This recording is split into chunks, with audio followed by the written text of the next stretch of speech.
जनता के राष्ट्रपति अब्दुल कलाम शीर्षक वाली ये पुस्तक राजेश मिश्र ने अपने माता पिता को समर्पित की है। विज्ञान के पुरोधा पुरुष और देश के प्रथम नागरिक अब्दुल कलाम के जीवनी को सरल और सपाट रूप में प्रस्तुत किया है और बड़े ही निराले ढंग से अपनी इस किताब में बहुमुखी प्रतिभा के धनी अब्दुल कलाम की जीवनी और देश के प्रति उनके नजरिए को उन्होंने उकेरा है। उम्मीद है कि पाठकों के लिए ज्ञान का ये नायाब तोहफा पठन पाठन में ज्ञान सलीला बहाने वाला साबित होगा। Rita Jha, DD news. सम्मानित विभूतियों में दूरदर्शन की वरिष्ठ पत्रकार राजेश मिश्र प्रमुख थे। मातृश्री पुरस्कार सिर्फ एक पुरस्कार नहीं है, एक अदब है पत्रकारों के लिए, एक ऐसा सम्मान है पत्रकारों के लिए जो सदैव जीवित रखेगा उन्हें। मैं अपने पत्रकार मित्रों से सिर्फ इतना ही कहना चाहता हूं, अगर आप इस प्रोफेशन में आए हैं तो सिर्फ पैसा कमाने के लिए नहीं, सिर्फ 2 वक्त की रोटी चलाने के लिए नहीं, सिर्फ नाम कमाने के लिए नहीं, एक सोशल कमिटमेंट के लिए, समाज के प्रति अपनी जिम्मेदारी के एहसास के लिए, इस देश के प्रति अपनी जिम्मेदारी के एहसास के लिए आए हैं। रचनात्मक सोच और सच्चाई के पक्षधर को लेकर के अगर एक साहित्य की पत्रिका निकलती है, बावजूद वो फ्लॉप हो जाती है, दब तोड़ देती है। 1857 की लड़ाई का मुख्य कारण क्या था? क्या ये धार्मिक पक्ष की लड़ाई थी, सामाजिक पक्ष की लड़ाई थी, राजनीतिक लड़ाई थी, या कंप्लीट भारतीय विद्रोह था? ये हमारी आजादी की पहली लड़ाई थी। अगर हम आर्थिक मुद्दे को लेते हैं, किसान और लगान प्रथा वाली बात आ जाती है सामने। लगान उस समय जो मुगलों के समय 1/4 था, तो झांसी की रानी का नाम आते ही 1857 सामने गूंज जाता है। पर सिर्फ झांसी की रानी क्यों, अहिल्याबाई क्यों नहीं? और भी कई महिलाएं थी, दलित महिलाएं थी, जिनका नाम पहले पृष्ठ पर आना चाहिए। वो आज पटाक्षेप हो चुका है। बहुत अच्छी बात कही आपने। साहित्यकार लक्ष्मण राव एक ऐसे साहित्यकार हैं जिनकी साहित्यिक गतिविधियां सिर्फ साहित्य तक ही सीमित नहीं रहती, बल्कि राजनीतिक परिवेश की जटिलताओं को भी वे साहित्य के माध्यम से बखूबी उजागर करते हैं। तो आइए मुलाकात करवाते हैं आपके इस अनूठे संघर्षशील व्यक्तित्व से, जो शून्य से उठकर शिखर पर लगभग पहुंच चुका है। साहित्यकार लक्ष्मण राव है वो। लक्ष्मण राव जी, नमस्कार। आपका हमारे इस कार्यक्रम में बहुत बहुत स्वागत है। धन्यवाद, बहुत बहुत शुक्रिया सर। क्या समझते हैं आप खुद को? पटरी पर चाय बेचने वाला, फुटपाथ की जीवन जीने वाला, या एक उम्दा साहित्यकार? क्या है ये सारा? आपके ये तीनों भी प्रश्न मेरे लिए संलग्न करते हैं। अब हम चलते हैं राजेश मिश्र जी के पास। आपको क्या लगता है कि घर से शुरुआत होगी? बच्चों के कहने का लबो-लोबा बिल्कुल एक है कि चैरिटी बिगिंस फ्रॉम होम। घर से ही पहला संस्कार बनता है। पर इस बात को भी हम नहीं भूल सकते हैं कि जिस तरह सुबह के सूरज से पूरे दिन का पता लगता है, उसी तरह से एक बच्चे का संस्कार आने वाले समय के लिए पता लगता है। सबसे पहले मेरा मानना है कि अभिभावकों को बदलना पड़ेगा। अपने कानून के दायरे में रह करके बच्चों को एक नए संस्कार में डालने की जरूरत अभिभावकों को। पापा ने इस शीशी में जो रखा हुआ है वाइन, वो तो बोले हैं बहुत गंदी चीज है, बट पापा पीते हैं, थोड़ा टेस्ट करके देख लिया जाए। ये भी कानून तोड़ने के दायरे में आता है।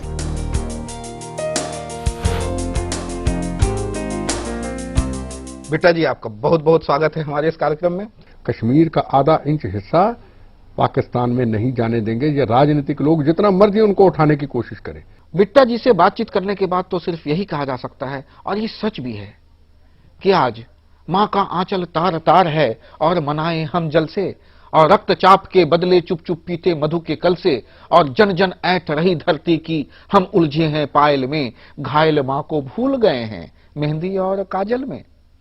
तो जब तक ऐसे जय चंदों की, तो जब तक ऐसे गद्दारों की, आतंकवादियों की खाल नहीं खींची जाएगी, सच कहता हूं तब तक बिट्टा को नींद नहीं आएगी, सच कहता हूं तब तक बिट्टा को नींद नहीं आएगी। पब्लिक मेमोरी बड़ी छोटी होती है, लोगों को याद नहीं रहता। क्या है लेसन ऑफ लाइफ आपका? बड़ा पुराना मुहावरा है, फर्स्ट डिजर्व देन डिजायर। गलत चीज जो यूथ को मिसगाइड कर रही है, बिना कुछ किए हुए सब कुछ पाना चाहते हैं। आपका जोश, आपका एम्बिशन क्या था? बड़ा मुश्किल सवाल पूछा आपने। जिंदगी में जो डर गया सो मर गया। जो करना है ऐसा कीजिए कि आपसे बड़ी आदमी कोई ना। मैंने यहाँ तक सुना है कि शादी में एक जगह आप मजाक बनकर रह गए थे। मेरी बारात मुझे पीछे छोड़ दी थी। आप कहते हैं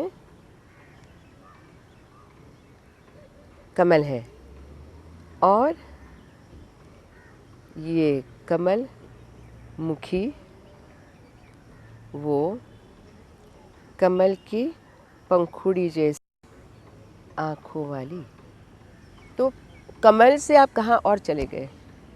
नृत्य में प्रसन्न मुख रहना ज़रूरी है। नृत्य में अपने शरीर को एक वाजिंत्र की तरह जैसे सुर में बांधते हैं, हर वक्त शरीर आपका सही होना चाहिए। हमारे दर्शकों को कुछ गा करके सुनाएं। कान्हा रे नंद नंदन, कंठ बनी मोतियन की माला, कंठ बनी मोतियन की माला। आज भी इनकी थिरकनों में उम्मीद है और गहराई भी, प्रलय के कदमों की आहट भी, जीवन की अंगड़ाई भी और मुस्तकबिल की किरणें भी हैं और ख्वाबों की शहनाई भी। वाह। किरण, हालांकि महिलाओं से उसकी उम्र तो नहीं पूछनी चाहिए, मैं भी आपसे आपकी उम्र नहीं पूछ रहा हूँ, बट ऐसा लगता है कि आपकी उम्र को थोड़ा ब्रेक लग गया है। क्या कारण है इसका? अंदर की खुशी। यंग एनर्जेटिक कुमारी प्रमोद भी आज भारतीय नारी के लिए स्पोर्ट्स की दुनिया में एक उदाहरण बन चुकी है। कहीं ये बात तो बिल्कुल सच है कि मिनिस्ट्री ऑफ हेल्थ, भारत की मिनिस्ट्री ऑफ हेल्थ ने वो सपोर्ट नहीं किया, खासतौर से भारतीयों को, जो दूसरे देशों ने किया। वहाँ धूप के छटते ही बसंत में जो बयार था वो मेरा पहला प्यार था। ये बात आप नहीं, मैं कह रहा हूँ। अच्छी बात है। आपके भी जीवन में कोई बयार होगा, कोई एक अनुभव होगा, कोई महबूबा होगी। से वो हम सफर हो गए, रास्ते मुख्तसर हो गए, रास्ते मुख्तसर हो गए, जब से वो हम सफर हो गए। एक नजर आपकी पड़ गई,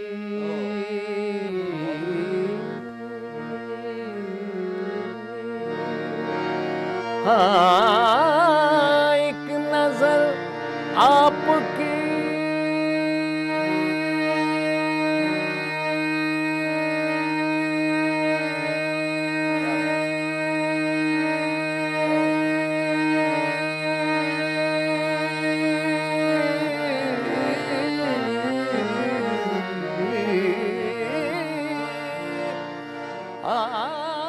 इस गैरते नाहीद की हर तान है दीपक, 16 साल लपक जाए है।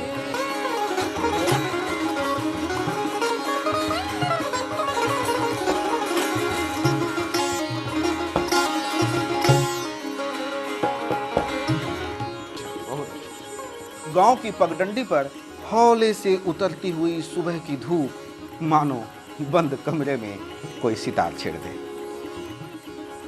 मित्रों, संगीत चाहे कोई भी क्यों न हो, दिल की धड़कन में बजता वह साज है जो चाहे तो पत्थर पिघला दे, जो चाहे तो मेघों से यानी बादलों से बारिश करवा दे, बुझे दीपक जला दे।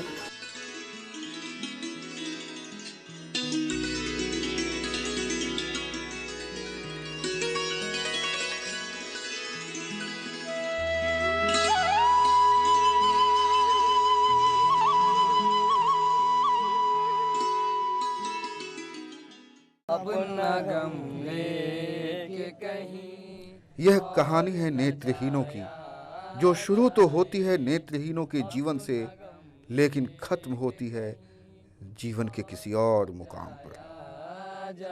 यह दिल्ली का त्यागराज स्टेडियम है और यहाँ जुटी ये भीड़ दूर दराज से पहुंचे नेत्रहीनों की भीड़ है। यहाँ किसी सरकारी सहायता के लिए भीड़ नहीं पहुंची है, बल्कि आज इंडियन ब्लाइंड स्पोर्ट्स एसोसिएशन की ओर से इन्हें खेल की तमाम गतिविधियों का प्रदर्शन करना है, अपनी जीवटता दिखानी है। मैं दीवानी मेरो तेरे दिना जाने कोई, मैं तो मैं दीवानी मेरो। सबसे पहले तो मैं अपना माता पिता को देखना चाहूँगा। सबसे पहले तो मैं अपनी माँ को देखना चाहूँगी, अपने मम्मी पापा को। माँ के ख्यालों का आईना इनकी अंधेरी आंखों में निरंतर झलकता है।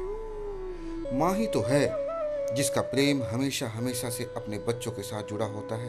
मेरा कर्मा तू मेरा धर्मा, तू, मेरा सब कुछ मैं, मेरा सब कुछ तू।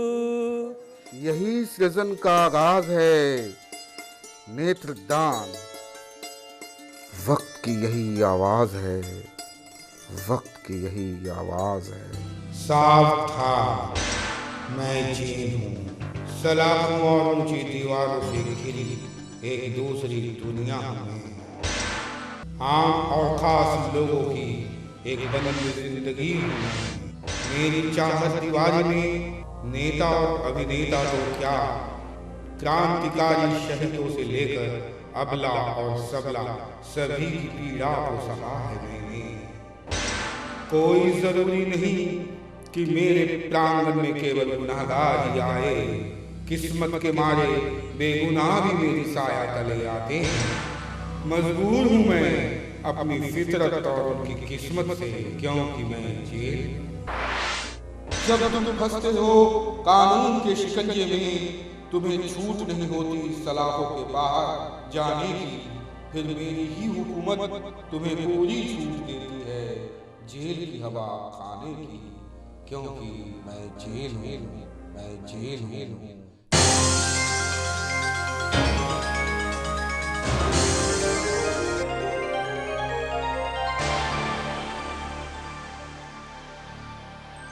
आइए अब हम चलते हैं जेल नंबर 2 में। यहाँ है पूरी की पूरी फैक्ट्री, एक पूरा इंडस्ट्रियल एरिया है तिहाड़ का जेल नंबर 2। जेल की दुनिया में इससे बड़ा उदाहरण और क्या हो सकता है कि यहाँ सजायाफ्ता कैदियों की एक पूरी फौज के जीवन को काम धंधे में लगाकर उसे लायक बना दिया जाता है कि जेल के बाहर की दुनिया में जाने के बाद ये अपने जीवन की शुरुआत नए तरीके से कर सके। आइए सबसे पहले हम चलते हैं तिहाड़ के बेकरी विभाग में। इस समय हम जेल की कैंटीन के अंदर हैं। यहाँ तकरीबन 200 कैदी जुटे हुए हैं उन कामों में जो हमारे स्वास्थ्य से बहुत बड़ा ताल्लुकात रखता है। 20 साल से आप जेल में हैं, तो आपने सचमुच में खून कर दिया था किसी का? नहीं, जब केस लगाया हमारे पे तो खून तो है ही है हमारे पे।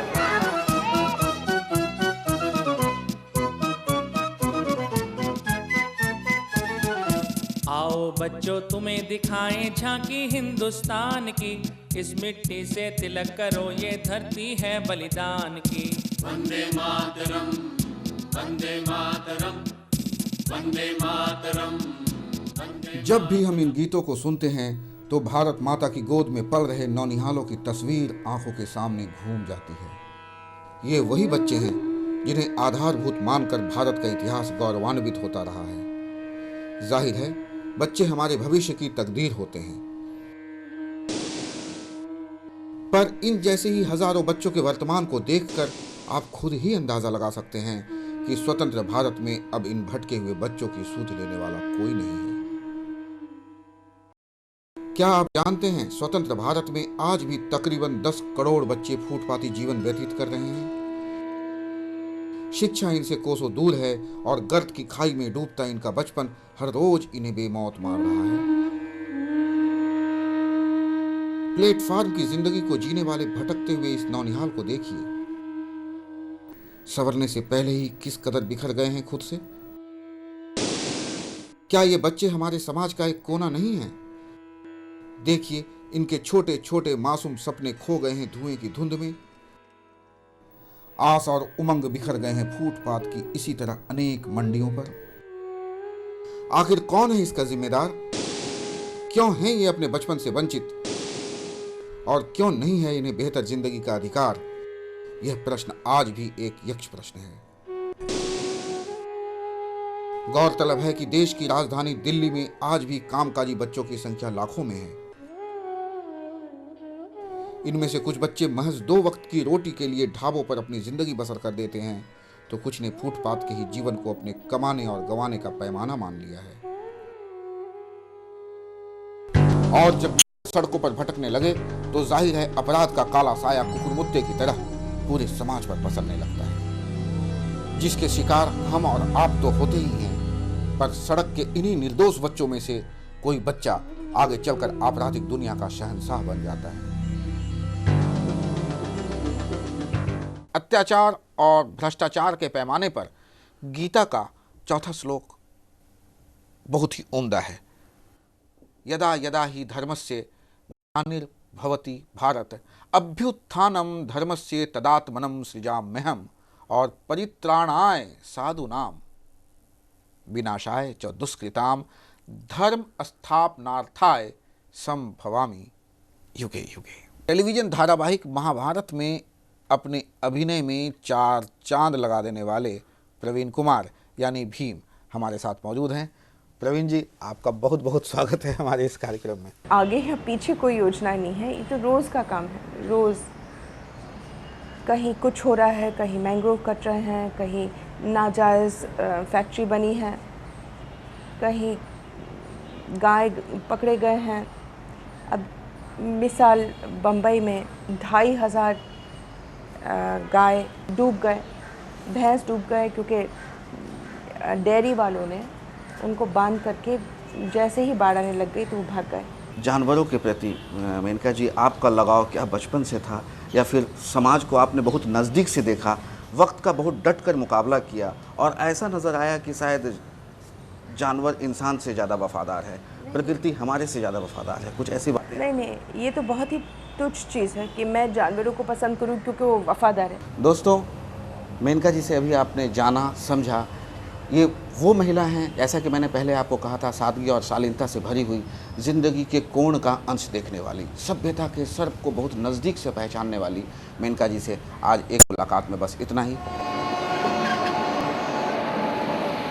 जब मैं छोटी थी तब का मेरा सपना था कि मैं एक ट्रेन ड्राइवर बनूं। क्या मकसद है ज़िंदगी का आपके लिए? शादी, ब्याह, बच्चे, गृहस्थी, या इससे भी आगे कुछ और मकसद है? सर, ज़िंदगी का मकसद यदि आप जानना चाहें तो ज़िंदगी का मकसद क्या है सर? बस ज़िंदगी तो बस हर रोज़ चलती जा रही है, बिल्कुल इस ट्रेन की तरह। क्या बात है, क्या और बात बिल्कुल आगे बढ़ती जा रही है। इसमें बहुत सारे जैसे ट्रेन में स्टेशन आते हैं, उसी तरह से ज़िंदगी में अनेक तरह के क्षेत्र आते हैं, अनेक मोड़ आते हैं, लेकिन उस मोड़ में रुक जाना कोई ज़िंदगी नहीं है, चलते रहना बिल्कुल चलते ही रहना ज़िंदगी है। बिल्कुल आप उस गाना भी आपको याद होगा जिस गाने का बोल है कि गाड़ी बुला रही है, सीटी बजा रही है, गाड़ी बुला रही है, सीटी बजा रही है, चलना ही जिंदगी है, चलती ही जा रही है, गाड़ी बुला रही है, सीटी बजा। दोस्तों, जिंदगी के सफर बहुत लंबे हैं, जीवन एक झरना है, बहता ही इसका पानी है, सुख दुख के दोनों तीरों से चल रहा मनमानी है। जिंदगी के सफर में यानी एक मुलाकात की सफर में आज हमारे साथ थी लक्ष्मी लाकड़ा। लगभग 5 खरब वर्ष पहले अनंत आकाश में एक खगोलीय घटना घटी थी, जिससे जन्म हुआ था एक नए सौरमंडल का। बिग बैंग के नाम से जाने वाली वो घटना आज भी रहस्यमय है। उसके बाद कुछ ग्रह, उपग्रह और हमारा सूरज बना। आग के ये तपते हुए विशाल खगोलीय पिंड बने। धीरे धीरे ये पिंड यानी ग्रह ठंडे होने लगे और फिर लाखों वर्षों तक बारिश होती रही।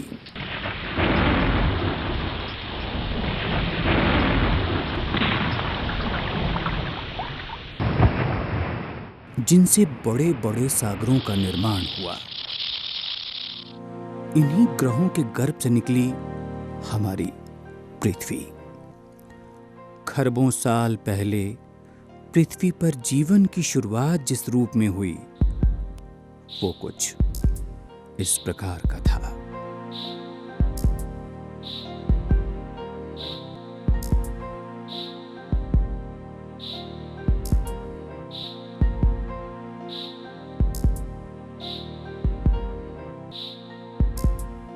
जीवाणु से कीटाणु और जिस्म के रूप में एक अद्भुत सृष्टि का विकास होता गया। सृष्टि के बाद एक दृष्टि आई और दृष्टि से दृष्टांत। मानव के विकास और उसके इतिहास पर यदि नजर डालें तो हमारा संघर्ष और प्रकृति की जरूरतें बढ़ने लगी कुछ इस तरह। विकास के इस क्रम में 4 पांव के सहारे चलना हमारा अतीत बना और फिर 90 डिग्री पर खड़ा हो जाना मानव के विकास का चमत्कार बन गया। हड्डी में एक प्रकार के टिश्यूज होते हैं जिन्हें मेडिकल की भाषा में बोन मैरो कहते हैं। ये बोन मैरो लाल रक्त कोशिकाओं का निर्माण करते हैं। यही कारण है हड्डी के टूटने पर दर्द का एहसास होता है और खून भी बहता है।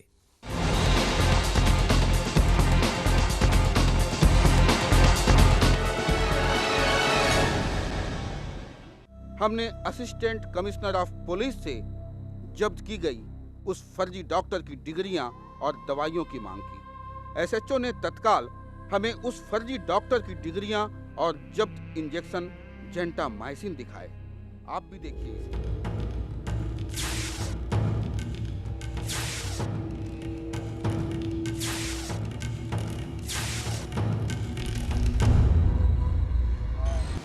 इस केस के एफआईआर नंबर 182 को गौर से देखिए, जिसमें ये साफ लिखा हुआ है कि वैध विशारद की डिग्री रखने वाले इस डॉक्टर ने नन्ही शिवानी को एलोपैथ का इंजेक्शन लगा दिया, जिसकी वजह से उसकी मौत हो गई। पुलिस चौकी में आरएस यादव का लिखित दस्तावेज इस बात की गवाही देने के लिए काफी है कि इसने हिंदी साहित्य सम्मेलन इलाहाबाद से पत्राचार के माध्यम से ये डिग्रियां हासिल की। 1988 में आरएस यादव ने आयुर्वेद रत्न पास किया और 1987 में ये जनाब आयुर्वेदिक और यूनानी चिकित्सा में रजिस्ट्रेशन करवा बैठे। फिर बन गए एक कमाऊ डॉक्टर। है ना कमाल की बात। सदियों से आविष्कारों और आधुनिक प्रौद्योगिकी से मानव ने प्रकृति के नियमों को पुनः लिखा है। तकनीकी विज्ञान और चिकित्सा के सहयोग से डायबिटीज, हृदय, गुर्दे और दमे की बीमारियों का आज इलाज हो सकता है। Prevention is better than cure, यानी उपचार से बेहतर है बचाव। फ्रेंड्स, हेल्थ कॉन्शियस के इस स्पेशल एपिसोड में मैं डॉक्टर नेहा जोशी। गुर्दे हमारे शरीर का एक ऐसा अंग है जो हमें जीवित रखने और हमारे शरीर को स्वस्थ रखने में महत्वपूर्ण भूमिका अदा करता है। गुर्दे प्रतिदिन औसतन 200 लीटर खून को छानते और शुद्ध करते हैं ताकि शुद्ध खून शरीर के हिस्सों तक पहुंच सके और हमारे शरीर का प्रत्येक अंग स्वस्थ रह सके। आइए अब हम कुछ नजदीक से जानते हैं गुर्दे के बारे में। खून के निर्माण में भी गुर्दे की महत्वपूर्ण भूमिका है। यदि मेडिकल की भाषा में कहें तो इनमें एरिथ्रोवाइटिन तत्व बनता है जो लाल रक्त कोशिकाओं को बढ़ाता है, साथ ही कैल्शियम और विटामिन की मात्रा को कंट्रोल करके हड्डियों को मजबूत। ये है दिल्ली का जीबी पंत अस्पताल और इसी अस्पताल से सटा है लोक नायक जयप्रकाश अस्पताल। इसी अस्पताल में मासूम यशेंद्र की एक एक कर टूटती रही सांसें। इसी अस्पताल में यशेंद्र के पिता अपने बेटे के इलाज के लिए गिड़गिड़ाते रहे, पर डॉक्टरों को तरस नहीं आया और यशेंद्र चला गया दुनिया के उस पार जहां से कोई कभी वापस नहीं आता। बस रह जाती है कुछ यादें, साथ साथ रहने की यादें, उसकी यादें जो आजाद हो चुका है इस भरी दुनिया से। कुछ ऐसी ही यादें जो बचपन की गवाह भी है और यादों की मुस्कान भी। बयान करता है यशेंद्र का छोटा भाई। कैसे लड़ाई करता था? तो वो बैट बॉल खेलता ना, मैं यहाँ लग जाती थी, मैं उसे मारता रहता था, वो मुझे मारता है, वो आउट हो जाता है, फिर भी बैट नहीं देता। अच्छा, स्कूल जाते थे भैया के साथ आप? हाँ? तो मैं बी में पढ़ता था ना और वो भी बी में पढ़ता था। अच्छा।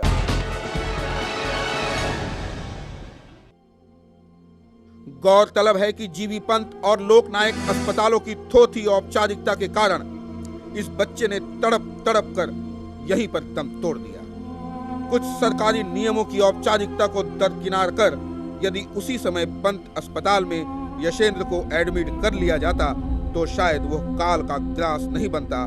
परिवार वालों का कहना है कि सर दर्द से तड़पते हुए यशेंद्र को ही रात में लोकनायक और जीबी पंत अस्पताल के कई बार चक्कर काटने पड़े और सरकारी औपचारिकताओं के कारण आखिरकार यशेंद्र की मौत हो गई। इस घटना के तह तक जाने के लिए हम पहुंचे पंत हॉस्पिटल के मेडिकल सुपरिटेंडेंट के पास।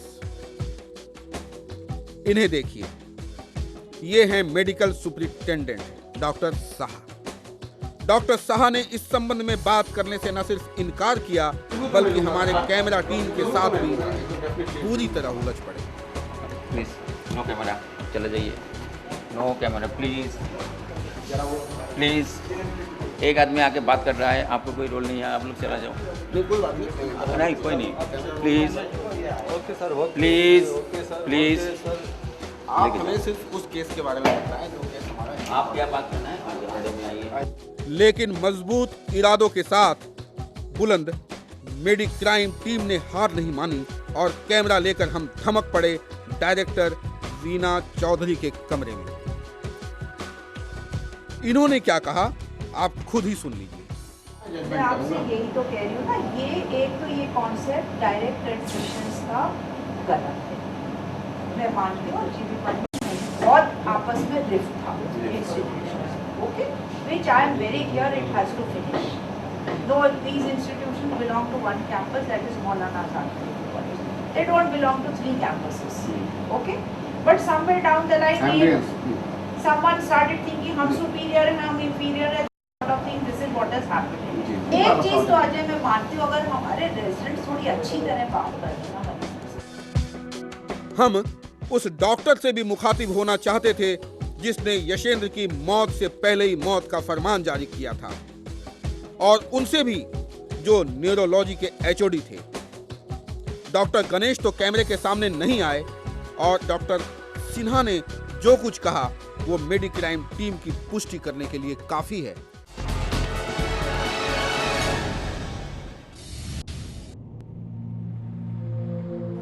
ये हैं देश के एक जांबाज सिपाही नायब सूबेदार कांतिलाल गुलियानी। इस नायब सूबेदार ने करगिल सहित कई लड़ाइयों में देश की बॉर्डर पर दुश्मनों का कभी डट कर मुकाबला किया था और गोलियों के सामने सीना ताने हुए मौत पर शिकस्त भी पाई। मौत इन्हें वहां तो न पछाड़ सकी पर एक ऐसे राह में धोखा दे गई जहां कभी इन्होंने सोचा भी नहीं था। रिटायर्ड नायब सूबेदार की एक अदने से जेब तराश ने उस दिन जिंदगी ही तराश दी। 24 सितंबर 2005 दिन शुक्रवार, समय रात के तकरीबन 9:15 बज रहे थे। नायब सूबेदार कांतिलाल गुलियानी दिल्ली हौज खास अदचीनी से रूट नंबर 801 से बस पर सवार होकर अपने घर जनकपुरी लौट रहे थे, पर शायद कांतिलाल गुलियानी की किस्मत में घर पहुंचना था ही नहीं। बस में जेब तराशों का एक गिरोह भी अपने शिकार के इंतजार में था। हथियारों से लैस गिरोह ने जैसे ही जेब तराशी शुरू की, कांतिलाल गुलियानी ने इन लोगों का विरोध किया और यही विरोध कांतिलाल की मौत का सबब बना। खून से लथपथ कांतिलाल को डाबरी के पास स्थित आर्चिड नर्सिंग होम में लाया गया, जहां दवा और इलाज के अभाव में कांतिलाल गुलियानी की तड़प तड़प कर मौत हो गई। खून से लथपथ कांतिलाल को तड़पता हुआ देखकर कुछ लोगों ने पुलिस को सूचना दी और फिर मामला जनकपुरी थाने को सौंप दिया गया। A pioneer of the evolving Indian construction industry, Mr. Bikramjit Ahluwalia.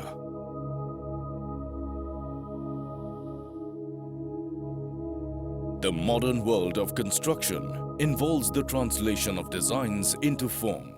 In simpler terms, turning dreams into reality.